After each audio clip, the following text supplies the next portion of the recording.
சென்னையில் ஒரு பாலம் கட்டுறதுக்காக நார்மலாக ஆகிற செலவை விட அதிக செலவில் கிட்டத்தட்ட டபுள் மடங்கு செலவில் ஒரு டெண்டர் ஒன்று விட்டுருக்குறாங்க.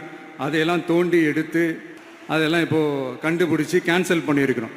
இன்னும் எத்தனை கோடி ஊழல், எத்தனை லட்சம் கூடல் தோண்ட தோண்ட வருமோ எங்களுக்கே தெரில. ஒவ்வொரு முகமுடியாக கிழியுது.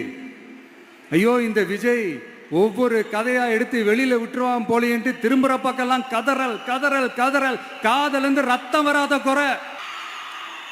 ஆமா, இப்படி ஊழல்லே ஊறி போனவங்க இப்படிதான் இருப்பாங்க. இந்த 50-55 நாட்கள்ல அங்க செஞ்ச சில விஷயங்கள்லாம் சட்டசபையிலே எடுத்து சொன்னேன். பட் இங்க ஒரு சில விஷயங்கள் சொல்லணும்னு நினைக்கிறேன். இந்த மின்சாரத்துறையில் இதுக்கு முன்னாடி போட முடியாமல் இருந்த அந்த பதவி உயர்வை இப்போதான் எங்களால் போட முடிஞ்சது. அதுக்காக ஒரு அக்கா அழுதுகிட்டே ஒரு நன்றி சொன்னாங்களே, அதெல்லாம் அவங்க கண்ணில் படாது அந்த வீடியோலாம். குறை சொல்கிறவங்களுக்கு.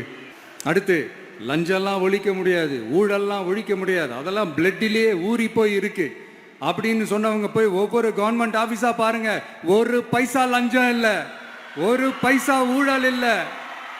வேலையெல்லாம் சும்மா டக்கு டக்கு டக்குன்னு நடக்குது.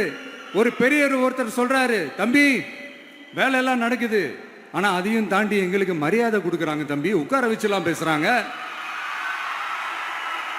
இதெல்லாம் இதுக்கு முன்னாடி நடந்ததே இல்லை. அவனை போய் பாரு, இவனை போய் பாரு, இந்த ஆபீசரை போய் பாருன்னு சொல்லி அலைய விடுவாங்க.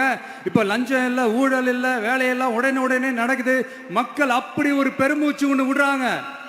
அதை பார்த்து நமக்கு அப்படி ஒரு ஹாப்பினஸ். இதுக்கு மேல என்ன வேணும்? ஏன் இதெல்லாம் பண்ண முடியாது? மனசுன்னு ஒன்று இருந்தா பண்ணலாம். இப்ப பண்ணல.